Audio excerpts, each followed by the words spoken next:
Hey guys, today I'm going to show you how to create a voting poll on WhatsApp.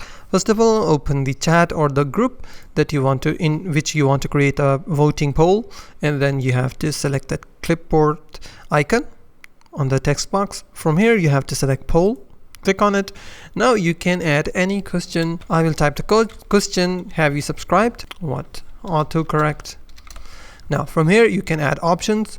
For example, my first option is yes. And second option is no. You can add more options, maybe, and you can add multiple answers, or you can select any of them. And then all you have to do is click on the send button or send icon, and then you have successfully sent or created a voting poll on WhatsApp. And if anyone in the group or your chat can vote yes, no, maybe, you can vote all of them.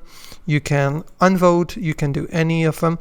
And after that, you can also view votes, which person has voted on which option.